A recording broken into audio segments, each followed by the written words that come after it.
Daar staan geskrywe. Ons skriflesing kom uit Johannes hoofstuk 12 vanaf vers 12 tot 16.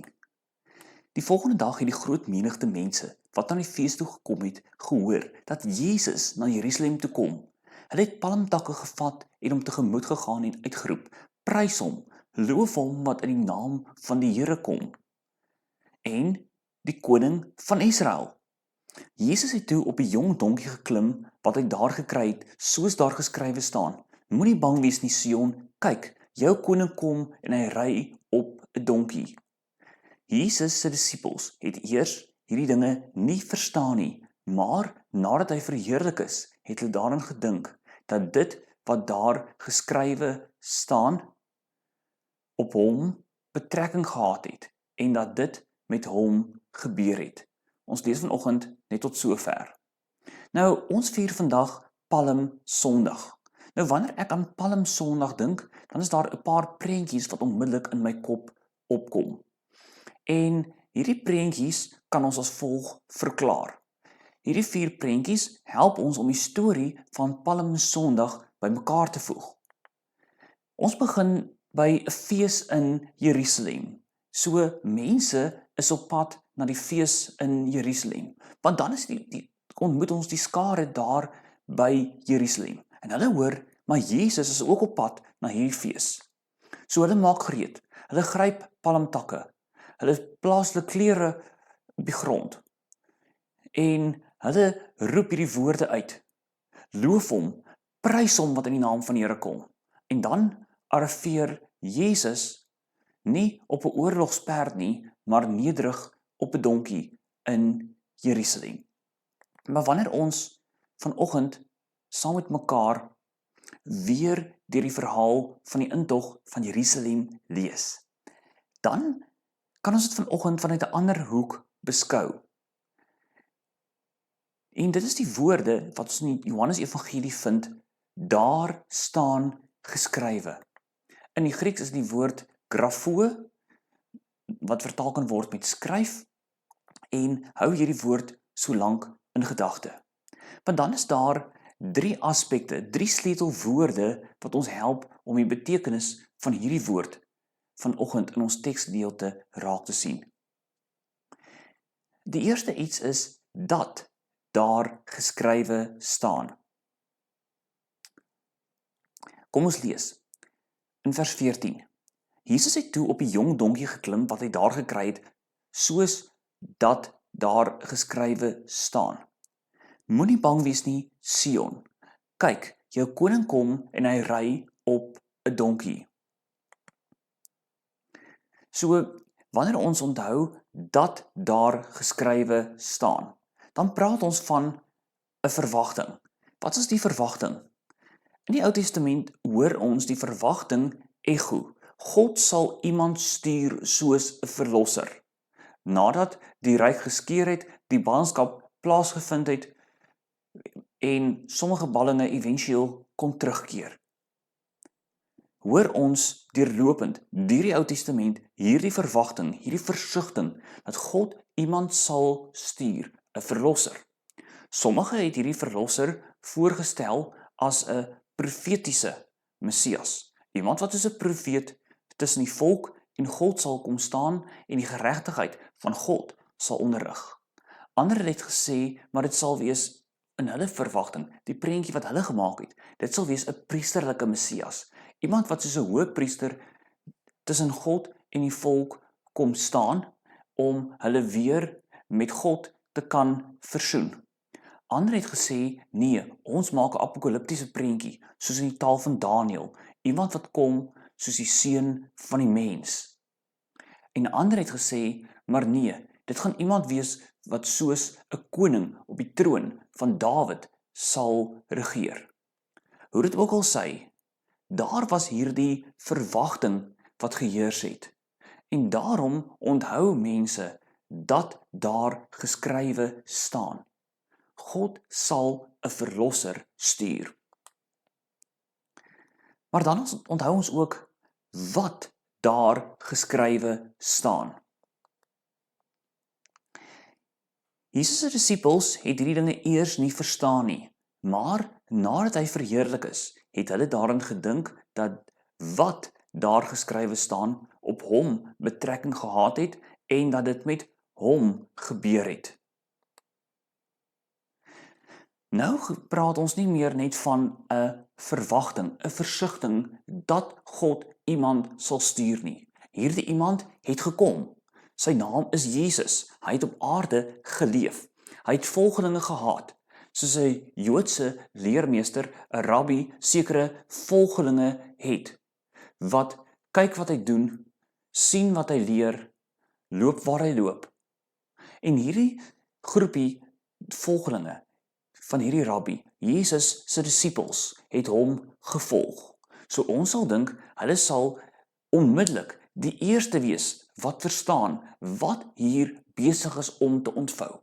Want dan hoor ons in Johannes 12 vers 16, dat dit is eers wanneer Jesus verheerlik is, dat hulle daaraan dink wat daar geskrywe staan en dat hulle verstaan dat dit wat daar geskrywe staan op Jesus betrekking gehad het en met hom gebeur het.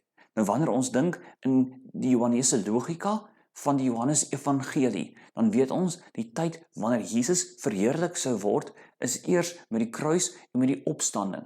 So eers daarna, eers later, sal dit vir die disippels oopgaan. Al volg hulle Jesus al die tyd, sal dit eers vir hulle na die verheerliking oopgaan, dat dit wat daar geskrywe staan met hom gebeur het.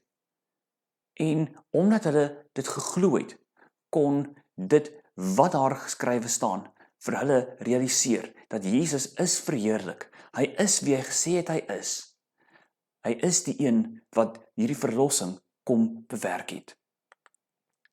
Die derde aspek wat ek en jy nie moet miskyk in hierdie teksgedeelte nie is hoekom daar geskrywe staan. Nou, ons het begin deur vir mekaar te sê dat die Griekse woord in sy woordeboekvorm is die woord grafo. Dit beteken om te skryf. Maar nou, die twee keer wat hierdie woorde gebruik word in ons geleesde teksgedeelte, sien ons dat hierdie woord is geskryf in die perfektimiteitsvorm.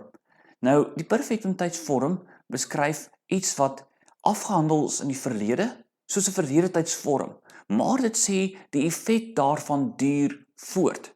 Met ander woorde, wanneer dit hier geskrywe staan, dat dit geskrywe staan wat daar geskrywe is, maar ook hoekom dit daar geskrywe is. Want dis nie slegs geskrywe dat dit iets sê afgehandel in die verlede.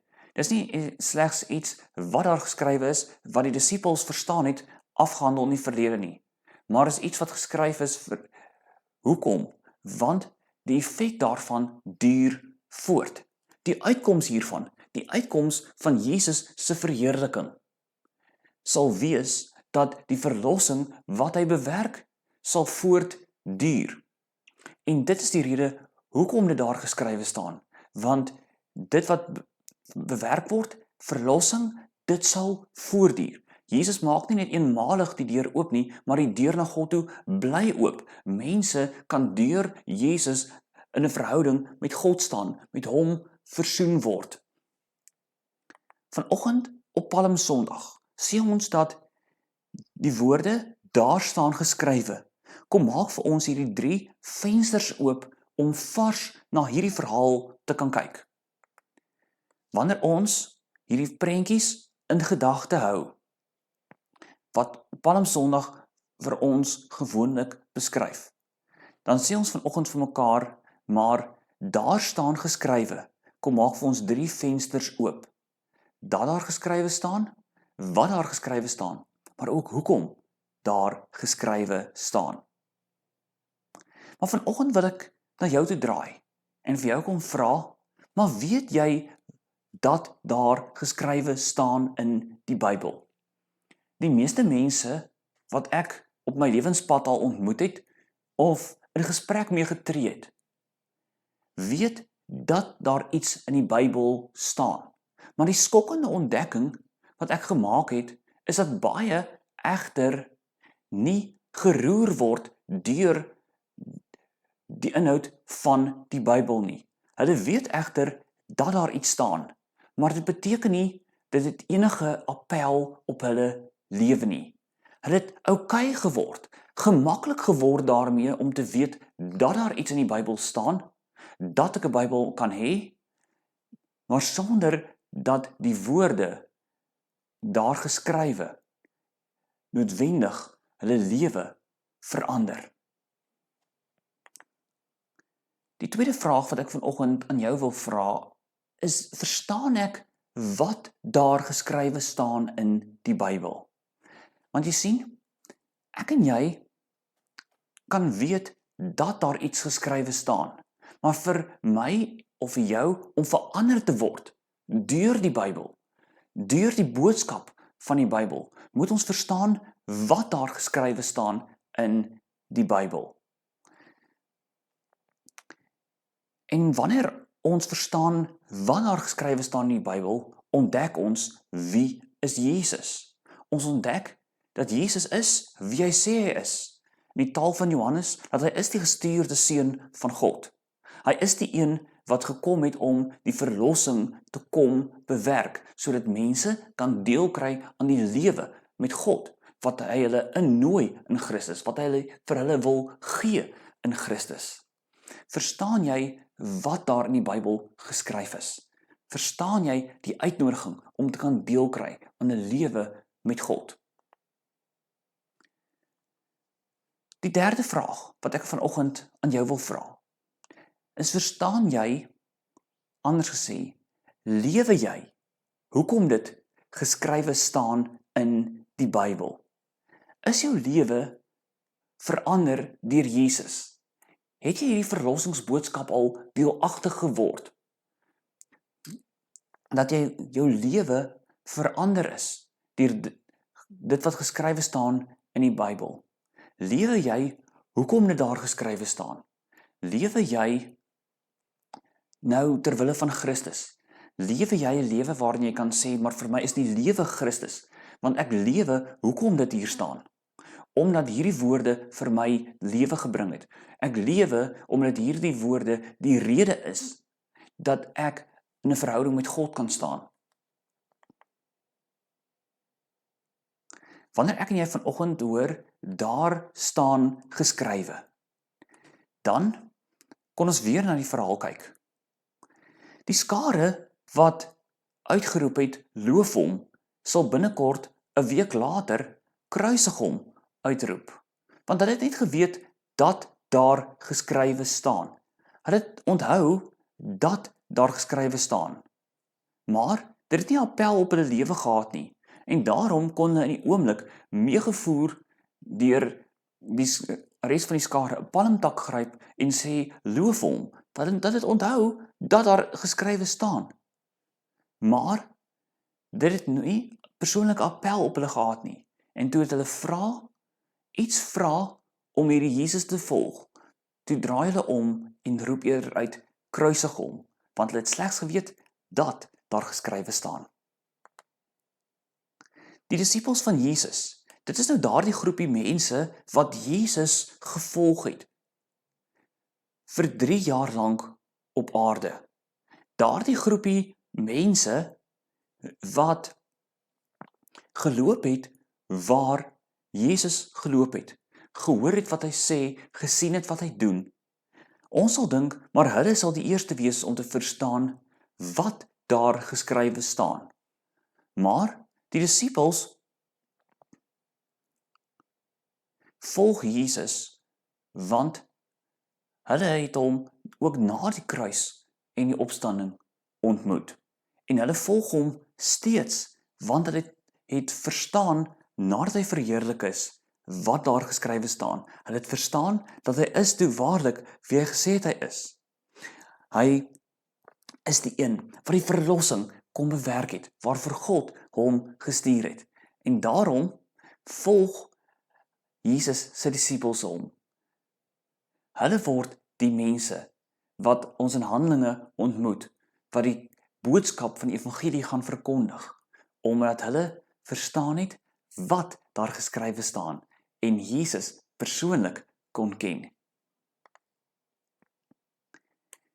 En dan, die rede hoekom dit daar geskrywe staan, is dat ek en jy kan lewe, te midde van hierdie donker wêreld waarin ons leef. As ons verstaan hoekom dit daar geskrywe staan, want jy sien, dan lewe ons met hoop. Ek kan met hoop lewe te midde van 'n donker wêreld, as ek verstaan hoekom dit daar geskrywe staan. Dit staan daar geskrywe sodat ek nie verlore hoef te gaan nie, maar die ewige lewe kan hê. Wanneer ons die woorde hoor, daar staan geskrywe, dan sal ons mekaar kon sê, deur slegs te weet dat daar 'n verlosser is, beteken nie ek slaan ag op die uitnodiging nie. Ek weet nie waar is jy, vriend of vriendin, wat vanoggend na hierdie boodskap luister. Het jy al ag geslaan op die boodskap, of neem jy slegs ons net kennis dat daar geskrywe staan? Of het jy al hierdie boodskap aangegryp en gereageer op die evangelie boodskap? Of neem jy nog slegs net kennis daarvan?